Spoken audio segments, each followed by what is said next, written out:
Buenas noches, Dios le bendiga. Damos gracias a Dios por permitirnos una vez más estar en este nivel. Y hoy vamos a hablar, bueno, todo esta clase van a ser tratando del Espíritu Santo. Y el tema de hoy es sumergidos en su espíritu, sumergidos en su espíritu. Mateo 3:11, encontramos el primer versículo donde dice, sumergidos en el espíritu, yo a la verdad os bautizo en agua para arrepentimiento, dijo Juan el Bautista.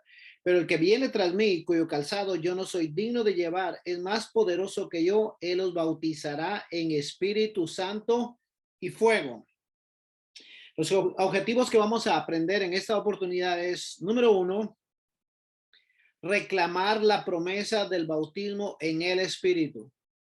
Número dos, comprender que un ministerio de poder se alcanza con la unción del Espíritu Santo. Y número tres, aprender a tratar a las personas como tratamos al Espíritu Santo. Oremos. Padre, te damos gracias por esta oportunidad que nos das de aprender más de tu palabra. Te pedimos esta noche que tú te manifiestes poderosamente y que nos sumerjas en tu presencia para poder ser llenos de ti y poder ejercer el ministerio que tú nos has llamado. En el nombre de Jesús te lo pedimos todo. Amén y amén. Entonces vamos a hablar hoy acerca de una persona. Cuando se dice sumergido, da la intención o la intencionalidad como que fuera a meterse en el agua. Pero realmente sumergido quiere decir ser lleno del Espíritu Santo, porque el Espíritu Santo es una persona. Tenemos que hacer un análisis lo que es el Antiguo Testamento, el Nuevo Testamento y la etapa nuestra, cómo el Espíritu Santo ha obrado en todos esos tiempos. Entonces, en primer lugar, tenemos que recordar que en el Antiguo Testamento el Espíritu Santo solo venía sobre ciertas personas. Cuando venía el Espíritu Santo, dice que dotaba a las personas para a las áreas que él quería hacer. Algunos les daba sabiduría, otros les daba arte, otros venían y profetizaban, otros les daban sueños y visiones, etcétera. Eso sucedía en el Antiguo Testamento. El único problema es que el Espíritu Santo venía y se iba. ¿Se recuerdan de Saúl? El rey Saúl, cuando pecó, dice que él no se había dado cuenta que el Espíritu Santo se había apartado ya de él. Entonces, en el Antiguo Testamento era complicado porque si un pecado hacía alejar al Espíritu Santo y se iba, y por eso es que David dice, no quites de mí tu Santo Espíritu. Sabía él que el Espíritu Santo podía ser quitado.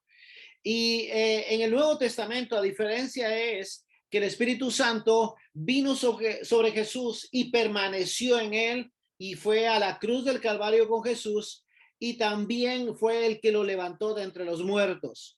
Entonces, lo que tenemos que aprender acá es que después de que Jesús murió y él dijo consumado es, él dijo no se vayan porque enviaré el Espíritu Santo, y eso fue la seña de todos los creyentes, la llenura del Espíritu Santo. Vamos a aprender también dos cosas importantes, lo que es el bautismo del Espíritu Santo y lo que es nacer del Espíritu. Pero en primer lugar tenemos que entender, algunos de ustedes quizá me están preguntando, ¿qué tiene que ver conmigo esto? Y eso es lo que yo quiero que aprendamos. Esta clase no quiero que sea simplemente una charla, una bonita enseñanza o una plática agradable, sino que todo lo que se hable, yo quiero que usted lo esté compaginando consigo mismo.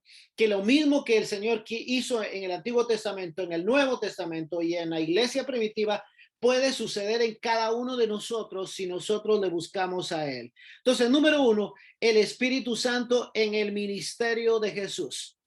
Recuerde que Jesucristo, cuando fue bautizado, dice que a los 30 años él fue bautizado, y cuando él fue bautizado, dice, al subir del agua del río Jordán, dice que los cielos se abrieron y vio al Espíritu de Dios que descendía como una paloma y venía sobre él.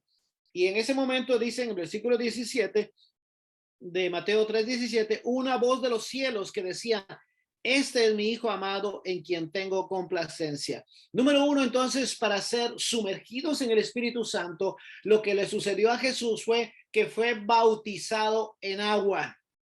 Si usted no ha sido bautizado, hable con su líder para que sea bautizado, para que pueda ser lleno del Espíritu Santo. Dice ahí que el Espíritu Santo descendió en forma de paloma. Tenemos que entender, el Espíritu Santo no es una paloma, ni es una energía, ni es una fuerza, es una persona. Pero lo que quiso hacer el Señor es mostrar una imagen de la humildad del Espíritu Santo al poder descender sobre Jesús. Entonces, cuando él descendió, fue para quedarse en él, pero dice que todo su ministerio, todo el ministerio de Jesús estuvo marcado por la participación del Espíritu Santo.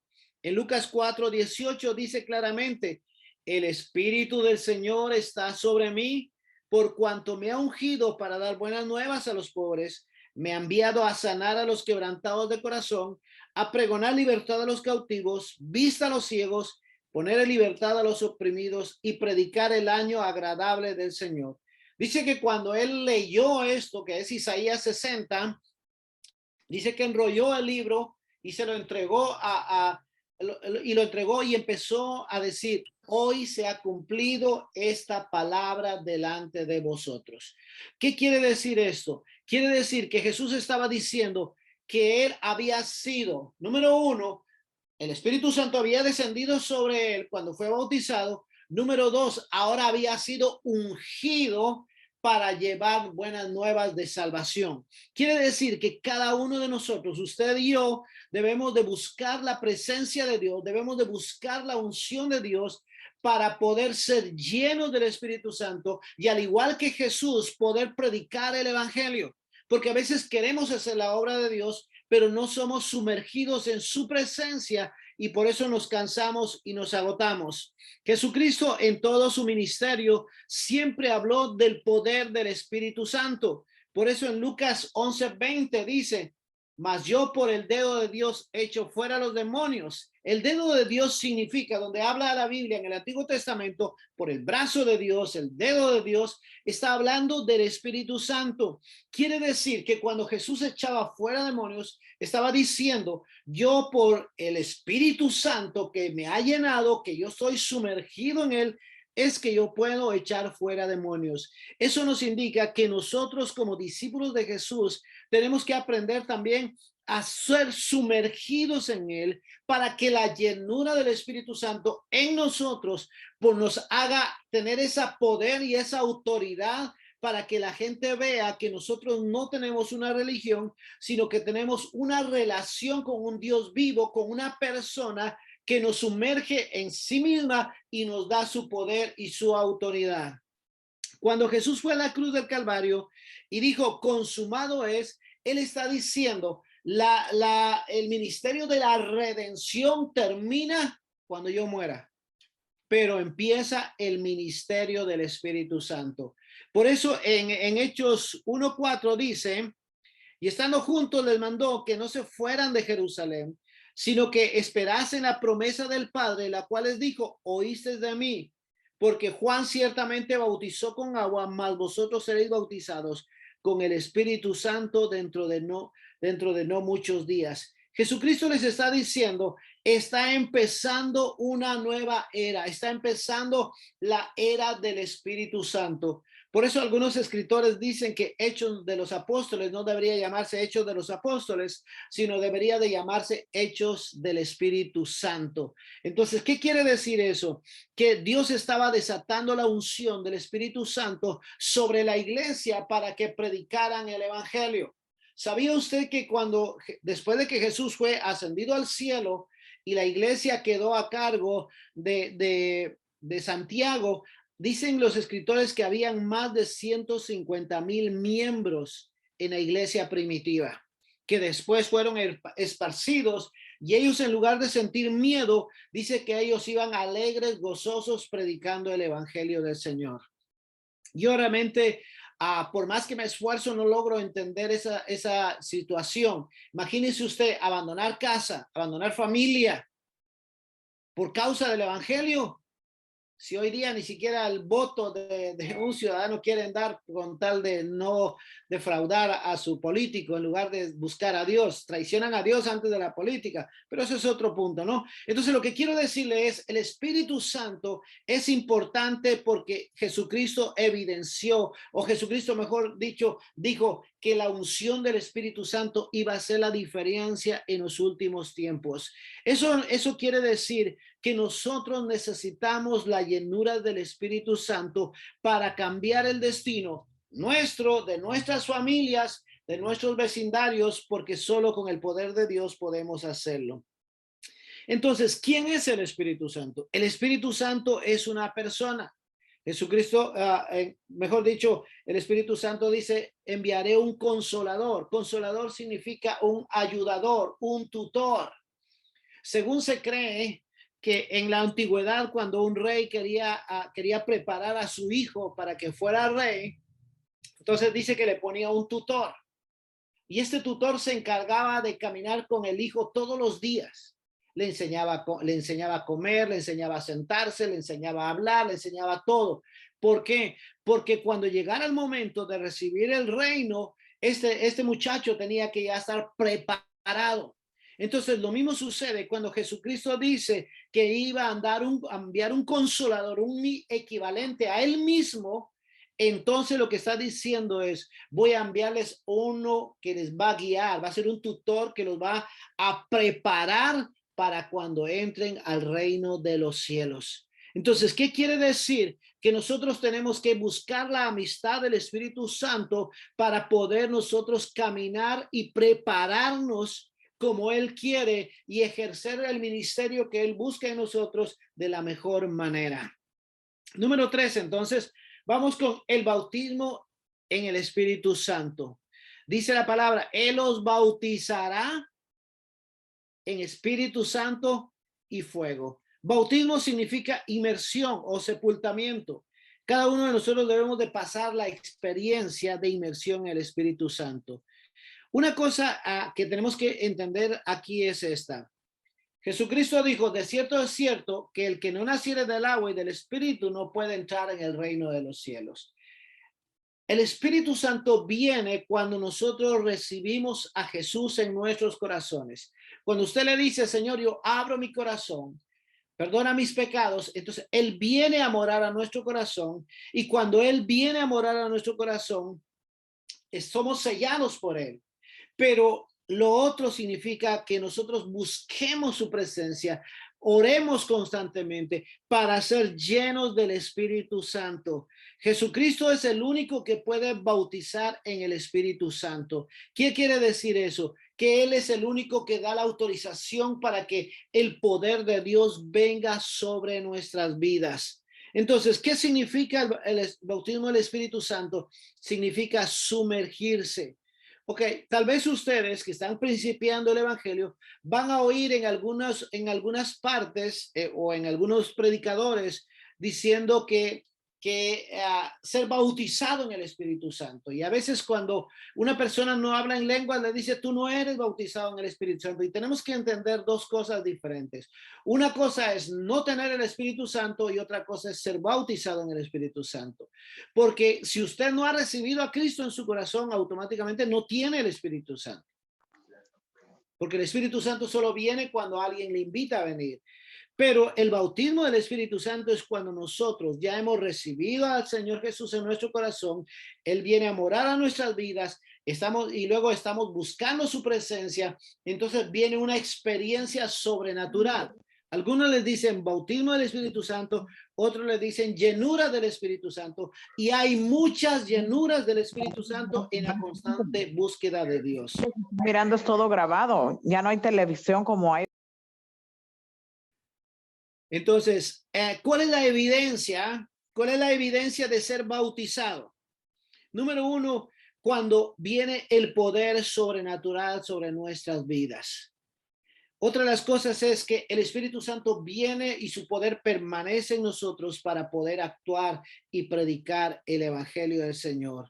Y también hay una evidencia que hay poder en lo que nosotros hacemos. Entonces, ¿Cuál es el propósito de ser bautizados, de ser llenos del Espíritu Santo? Número uno es ser testigos de Dios, hablarle a la gente del Evangelio de Dios. Cuando uno está lleno del Espíritu Santo, lo único que quiere hacer es estar predicando la palabra, hablándole a la gente, diciéndole a la gente. ¿Por qué?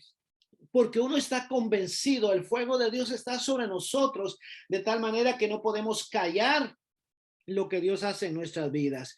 Entonces, no es lo mismo nacer del Espíritu que ser bautizados con el Espíritu Santo. Nacer es cuando usted recibe a Jesús y el Espíritu Santo viene para sellarlo para el día de la redención, y bautismo es recibir una presencia fuerte de Él para poder ejercer su poder y autoridad.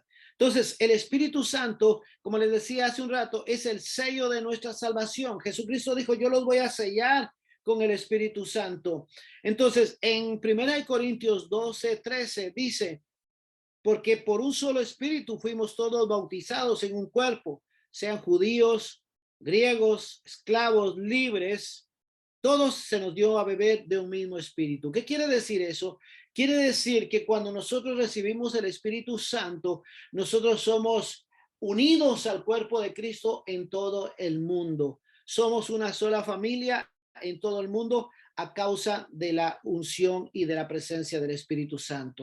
Ahora, el hermano Castellanos cuenta su historia. Dice que él había escuchado cómo el Espíritu Santo venía sobre las personas que buscaban su presencia. Entonces dice que él un día estaba orando y dijo, le pedí al Señor que él me llenara. Y dice, cuando yo le pedí eso, dice el Señor Jesús, que pusiera su mano sobre mi cabeza y que me ungiera, dice, sentí una persona detrás de mí y me volteé a ver en el espíritu y vi a una persona de blanco que me impuso las manos y empecé a hablar en otras lenguas. El hermano Castellanos está contando su experiencia, cómo su ministerio fue transformado, cambiado desde esa experiencia que tuvo con el Espíritu Santo. Déjeme decirle que todos deberíamos de buscar esa presencia, de buscar constantemente a Dios para llenarnos de su presencia. Yo siempre cuento mi propia historia también. Yo cuento que en un tiempo cuando yo estaba buscando a Dios con todo el corazón, un día yo estaba orando y yo por lo regular oraba, me encerraba en el baño y ahí oraba. Y estaba orando y me recuerdo yo que yo le dije, levanté mis manos al cielo y le dije, Espíritu Santo, si tienes algo nuevo para mí, dámelo hoy, que aquí estoy. Yo venía de un trasfondo donde no se creía el hablar en lenguas, donde no se creían los dones del Espíritu Santo, donde no se creía en los dones de sanidad.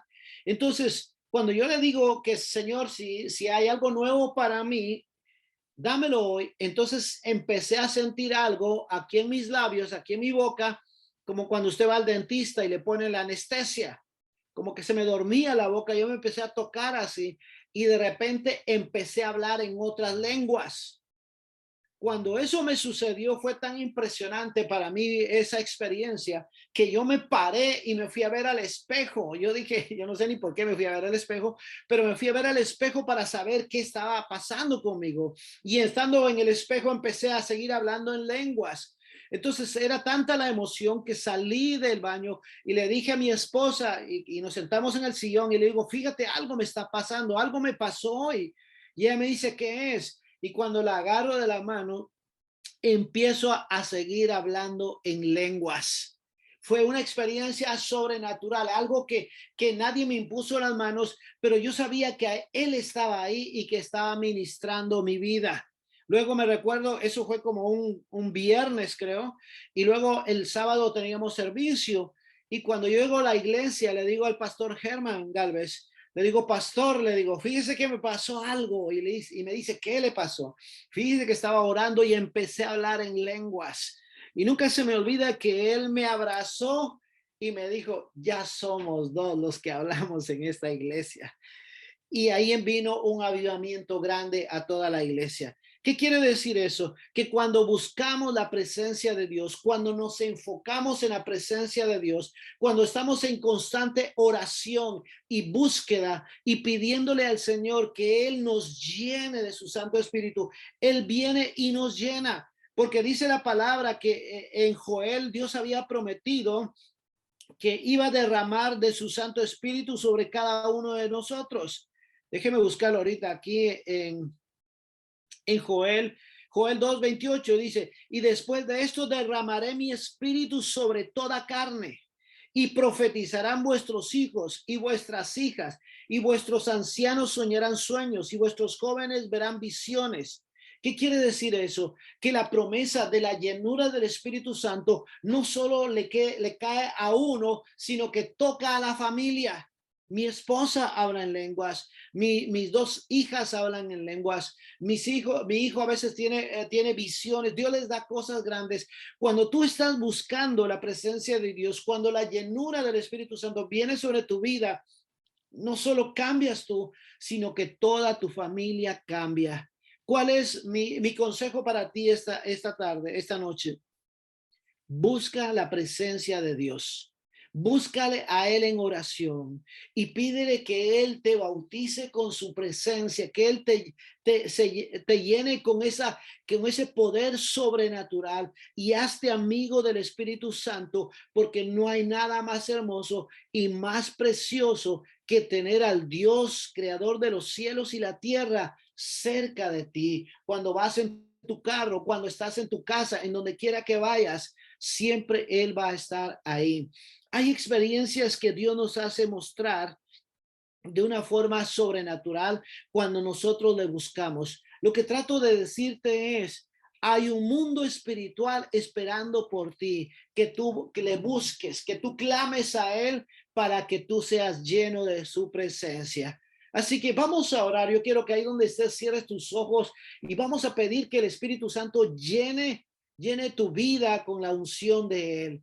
Padre, en el nombre de Jesús, te damos gracias por la promesa del Espíritu Santo en nuestras vidas. Yo te pido, Espíritu Santo, de una forma sobrenatural, como tú lo haces siempre, como lo hiciste conmigo y como lo has hecho con miles de personas alrededor del mundo. Llena a todas las personas que tienen hambre de ti. Ahí donde ellos están, tócales, Espíritu Santo, llénales de tu presencia, que la gloria tuya caiga sobre ellos y que ellos puedan ser testigos de la gloria tuya que es sobrenatural. Padre, te damos gracias, te damos la honra y la alabanza en el nombre de Jesús. Amén y amén. Amén. Buenas noches a todos. Bienvenidos nuevamente a la clase. Y hoy estamos empezando un nuevo módulo. Es la estrategia de ganar, es el módulo número 3. Y vamos a tener una serie de clases muy hermosas. Así que si tiene un cuaderno para hacer notas, para apuntar versículos, acérquesela. Si no tiene su Biblia ahí al lado, apunte los versículos y después le da un repaso. Yo le animo a que haga esto para que de esa manera usted pueda repasar cada clase que escucha, y no solo con la mía, sino con la de todos los hermanos. Bienvenidos a todos, mi nombre es Yaneda Viña, un gusto de estar con ustedes, y en esta clase vamos a tocar el tema de hoy, es la gloria postrera. ¿Qué significa postrera? Postrera significa lo último, lo mejor, podemos decir en este caso, la gloria postrera, la última gloria será mejor, dice, que la primera, ¿no? Eso es lo que vamos a hablar hoy. La referencia bíblica, la siguiente, la tenemos en Ageo 2:9, la parte primera del versículo, donde dice, la gloria postrera de esta casa será mayor que la primera. O sea que hubo una gloria antes, pero que la que viene, la que sigue, será mucho mejor. Y espero en Dios que cada uno de nosotros podamos ver esa gloria. Hoy vamos a tratar los objetivos. Si me la pasas a la siguiente. El primer objetivo es conocer los aspectos dados por el Señor para atraer la gloria postrera a la iglesia. Reconocer la importancia de la revelación de la cruz en la vida del creyente y adquirir el compromiso de edificar casa para Dios, siendo parte activa del avivamiento. La siguiente, no, creo que déjame, sí, déjalo ahí. En la antigüedad, el templo de Dios era el eje de dirección para el pueblo de Israel. Cuando el Señor les decía que pusieran el tabernáculo en un lugar, ellos se quedaban allí hasta que la nube se levantaba, que significaba la gloria de Dios. Entonces el pueblo se levantaba también y se movía conforme el tabernáculo se movía. Más adelante fue el templo, ¿verdad? Dice que el pueblo permitió ciertas situaciones de pecado en su vida y esto trajo la destrucción del templo, trajo muchas consecuencias, lo que nos da a conocer a nosotros que el pecado trae consecuencias malas a veces y nos hace perder el tiempo, nos hace retroceder a veces, nos hace estar estancados. Y eso es lo que el Señor nos quiere hablar en estas clases. Las consecuencias, ¿qué consecuencias creemos nosotros? O yo le hago la pregunta, ¿qué consecuencias cree usted que pueden venir a la iglesia hoy en día si no hace lo que tiene que hacer? Le dejo para que usted se lo conteste. Más tarde, Dios trajo un mover espiritual a ellos y regresaron a reconstruir el templo. Pero en el camino perdieron el objetivo y no le dieron prioridad a reedificar la casa de Dios. Estoy hablando del pueblo de Israel. Esto nos trae al presente. Queremos nosotros edificar casa para Dios. Y usted me va a decir, pero no estamos edificando un templo. Sí, pero la casa de Dios no es solo el edificio que vivimos, sino es la iglesia, es cada uno de nosotros que somos parte y estamos edificando la iglesia, que sea más grande, que sea haya mucha más gente adorando al Dios que todo lo puede, al Dios creador del universo. Y cuando nosotros queremos edificar, queremos levantar altar para el Señor, no lo podemos lograr si hay espíritu religioso, si hay orgullo, si hay indiferencia, si hay pecado en cada uno de nosotros. Lo único que puede traer eso, la gloria de Dios, es un espíritu de avivamiento, santificación en el pueblo. Ahora, el mismo Señor prometió por medio del profeta Ageo, nos presenta 3 aspectos que podemos nosotros trabajar para traer esa gloria postrera. La siguiente. En Ageo 1:8 dice, no sé si alcanzan a leer, subir al monte y traed madera y reedificad la casa y pondré en ella mi voluntad y seré glorificado, ha dicho Jehová. No lo dijo cualquier hombre, lo dijo Jehová de los ejércitos. Subid al monte es la primera parte. La siguiente.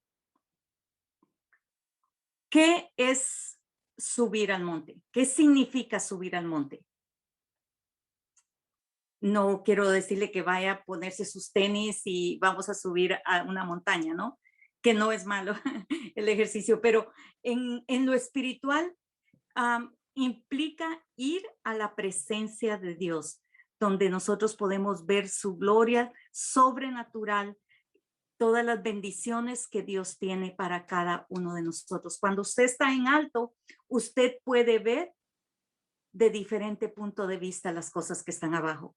Ve que la ciudad se mira abajo. Los edificios grandes aquí se miran chiquitos.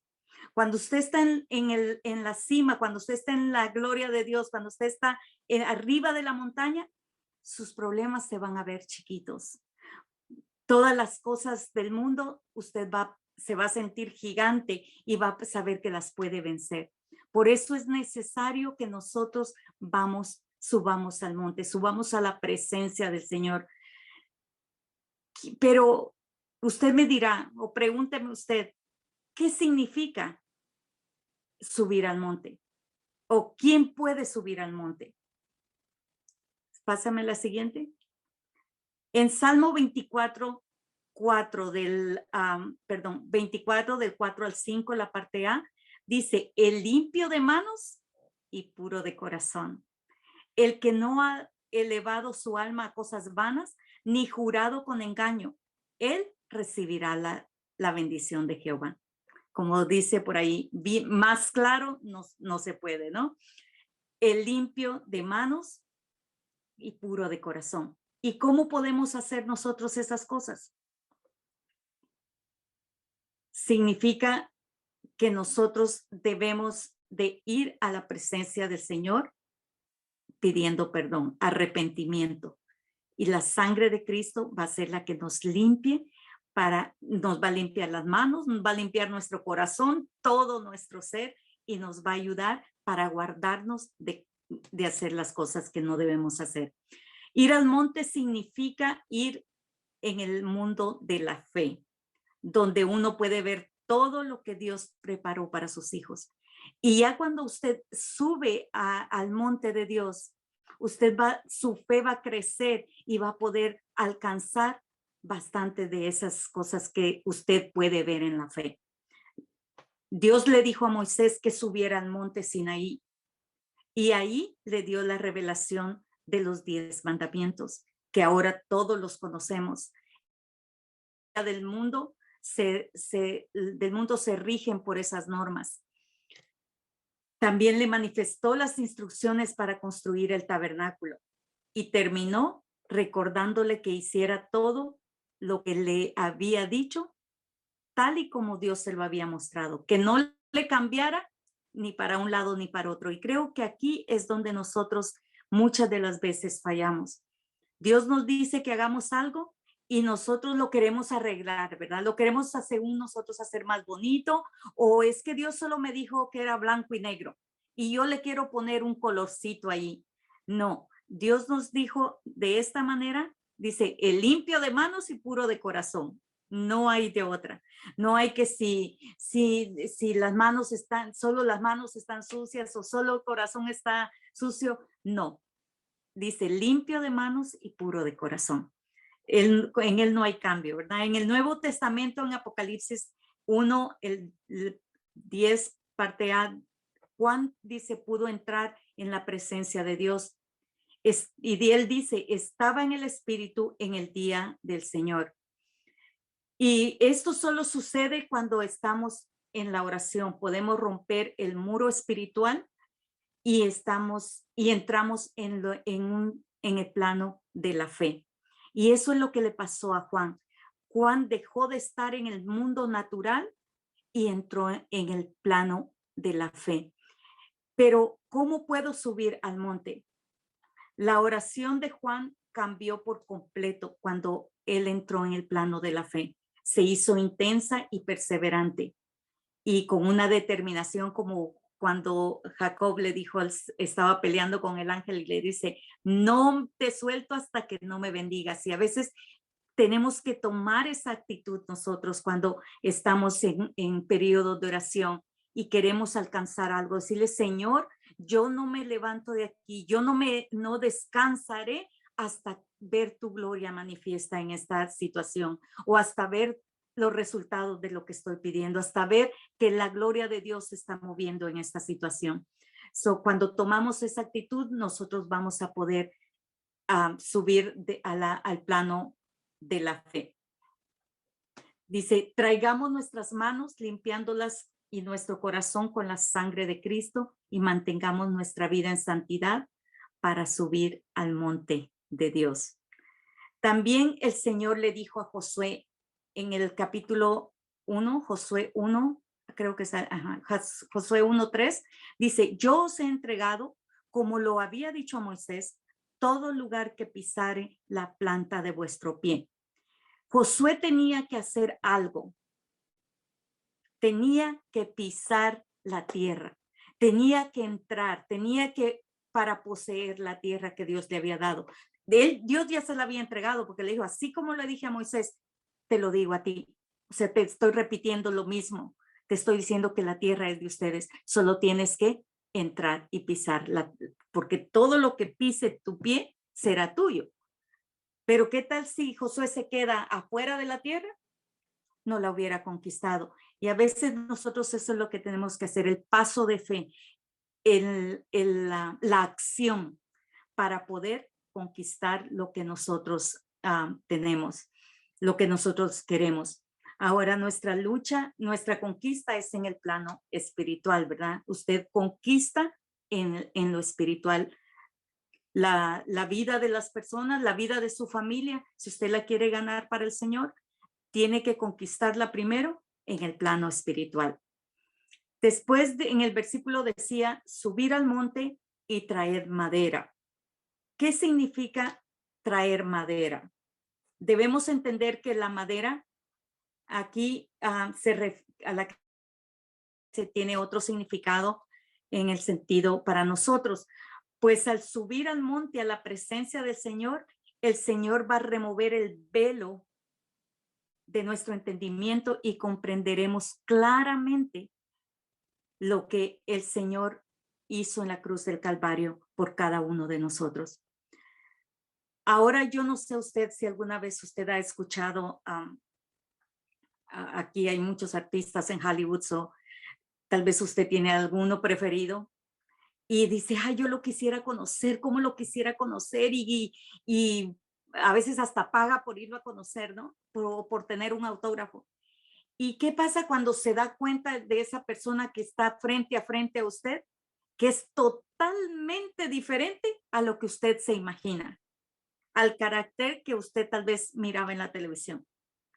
Yo, cuando estábamos más chicas, mi hermana más chica tenía un cantante que le encantaba y ella ahorró y ahorró y ahorró y todo, no quiso que le celebraran cumpleaños ese año porque todo lo que regalos y todo, ella lo quería juntar para poder ir a ver a ese cantante. Y cuando fue, se llevó el chasco de su vida, se salió a medio concierto y venía decepcionada de ese, era un muchachito también, pero ella venía súper decepcionada. Y a veces nos pasa a nosotros, ¿no? Nos decepcionamos cuando conocemos a esa persona, pero a veces eso lo traemos cuando venimos a la cruz, porque no conocemos al Jesús de la cruz. Entonces, yo le invito este día que si usted no conoce, conoce la historia nada más de que Jesús murió en la cruz del Calvario, pero no lo ha experimentado en su vida, hoy es tiempo de que usted vaya a la cruz del Calvario y experimente ese sacrificio que se fue hecho por usted, fue hecho por cada uno de nosotros para que fuéramos libres de toda opresión, de toda carga, de toda enfermedad, de toda inmundicia del pecado. Y nos alejamos de la cruz porque no creemos que no tiene ningún poder, que no tiene nada para nosotros. Pero yo no sé si usted ha visto la película de La Pasión de Cristo de Mel Gibson. Esa nos hace reflexionar un poquito sobre el sufrimiento que pasó Jesús, que no dijo que no. Aún en medio de las burlas, en medio del sufrimiento, él se sostuvo firme y fue obediente hasta la muerte y hasta la muerte de cruz. Dice, cuando entendemos la revelación de la cruz, ¿qué es lo que pasa? Nuestros ojos se abren y toda opresión, toda esclavitud son destruidas. Se destruyen los deseos de la carne y por eso podemos tener victoria en cada área de nuestras vidas. Todos los días tenemos que llevar nuestra naturaleza a la cruz del Calvario. Tenemos que tomemos la madera y digámosle hoy, Señor, yo llevo mi naturaleza a ti.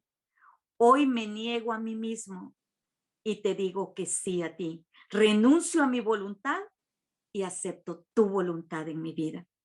Después de esto, usted experimentará la revelación de la cruz y eso le va a servir a usted porque esa misma libertad que usted siente en ese momento, usted va a poder compartirla con otras personas. Va a poder experimentarla y poder decirles, a mí me libertó el Señor, a mí me sanó, a mí me quitó la opresión. Y eso va a poder ser de testimonio para las personas que le rodean. Acuérdese que el centro del mensaje tiene que ser la cruz de Cristo, que esa es la fuente de nuestra inspiración. El Señor nos dice, sube al monte, muere con Cristo, niégate a ti mismo, toma tu cruz y sígueme. ¿Qué es la siguiente? Lo otro que dice es, sube al monte, traed madera y reedificad la casa. A veces la casa está en ruinas, ¿verdad? Nuestra casa, nuestras vidas están así, como un montón de basura nada más. Pero el Señor nos llama a reedificar. En Efesios 2:20, creo que está ahí la siguiente. Dice, edificados sobre el fundamento de los apóstoles y profetas, siendo la principal piedra del ángulo Jesucristo mismo. Esta fue una época en la que los creyentes ardían en fuego por el Señor. No les importaba, como decía hermano Marvin, dejar sus casas, dejar sus familias, moverse a otro estado. No les importaba. En ese tiempo a los cristianos los agarraban y los llevaban al circo romano para que los leones los devoraran. Pero en el pasar del tiempo la iglesia perdió eso por el conformismo, cayó en un conformismo. Pero hoy Dios nos exhorta a volver al primer amor. Y para eso se requiere un arrepentimiento genuino. Un arrepentimiento de todo corazón. Reconocer que lo necesitamos, reconocer que nuestras vidas necesitan ese avivamiento, que necesitan el fuego del Espíritu Santo para que la gloria de Dios vuelva otra vez como antiguamente. Y debe de empezar conmigo, diga, debe de empezar conmigo. Yo soy el primero que debe de arrepentirse. No solo decirle a los demás, no, arrepiéntanse, pecadores, no, sino que yo también tengo que ser el primero en arrepentirme y decirle, Señor, perdóname. Y ir todos los días al monte, ir todos los días a la cruz y crucificar el ego, crucificar el yo, crucificar los deseos de la carne. Todo lo que nos detiene, dejarlo ahí en la cruz del Calvario y cada día santificarnos para el Señor. La siguiente, por favor. Fieles en todo tiempo.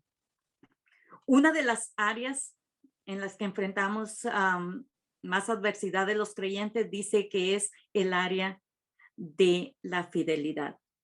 ¿Qué es fidelidad? Ser fiel. ¿A cuántos les gusta que les sean fieles? Yo creo que a todos nos gusta que nos sean fieles, ¿verdad? Pero que cuando nosotros tenemos que ser fiel, eso como que no nos gusta mucho, ¿verdad? Porque nos gusta que nos sean fieles, pero a nosotros no nos gusta ser fieles. Y Jesús mismo nos dio ejemplo de la fidelidad. La siguiente. Filipenses 2, del 6 al 7 dice, el cual, aquí está hablando de Jesús, el cual, siendo en forma de Dios, no escatimó el ser igual a Dios como cosa a que aferrarse, sino que se despojó a sí mismo tomando forma de siervo, hecho semejante a los hombres. Dice que Jesús no tomó eso, el hecho de ser igual a Dios, como no se aferró a eso y dijo, yo no voy a ir a morir por un montón de pecadores, ¿verdad? Yo soy Dios. Pero al contrario, dice que el Padre le confió a él esa tarea, esa responsabilidad de redimir a la humanidad. Y Jesús ni siquiera discutió con su Padre, sino obedeció e hizo todo lo que el Padre le mandó hasta que llegó a la cruz del Calvario.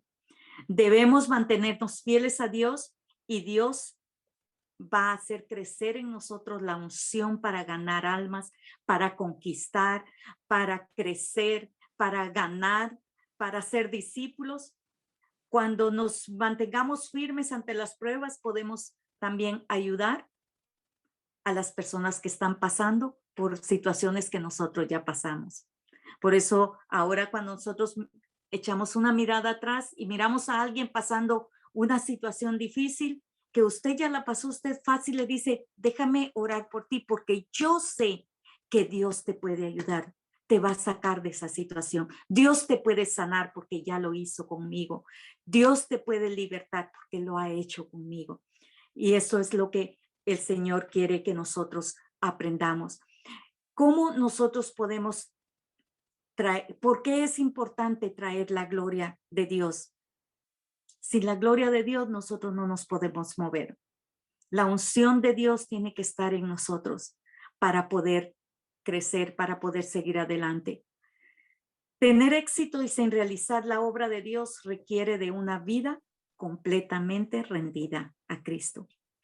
Todo creyente que se comprometa a reedificar la casa del Señor debe de asegurarse que en todo tiempo esté viviendo en el Espíritu y que va escalando de mejor a mejor, ¿verdad? Para mayores conquistas. En la medida que usted le dé la gloria a Dios, Dios le va a confiar más para que le siga dando la gloria al Señor.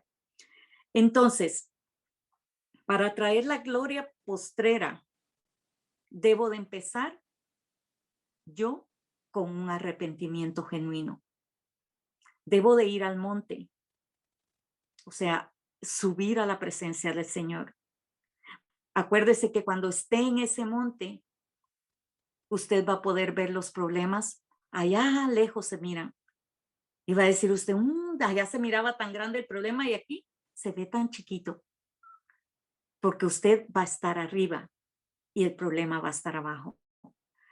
Trayendo madera, ir todos los días a la cruz del Calvario, que el Señor se nos revele, que el Señor nos quite toda venda para poder conocerle más, para poder aprender de su palabra, para poder experimentar cada día su presencia en nosotros y de esa manera vamos a poder serle fiel al Señor y vamos a poder ver la gloria de Dios que llena su casa. Cada vez que vayamos a celebrar, vamos a ver cómo la gloria de Dios se manifiesta, así como en los tiempos antiguos. Dice que la gloria de Dios llenaba tanto la casa que a veces los que ministraban se tenían que salir porque era Dios el que ministraba directamente. Eso es lo que necesitamos, que la gloria postrera que el Señor ha prometido empiece con nosotros. Que el Señor les bendiga y creo que antes de orar solo le quiero decir que por favor dejen su nombre, que no se les olvide dejar su nombre en el chat para que puedan tomar nota de ello, ¿ok? Señor, te damos gracias en este momento, te bendecimos, yo bendigo cada persona que escucha mi voz. Te pido, Espíritu Santo, que tú seas con cada uno y que estas clases, Señor, les ayuden a crecer y a fortalecerse espiritualmente para poder mantenerse firme, para poder conocerte de una manera diferente y poder, Señor, serte fiel. Amén.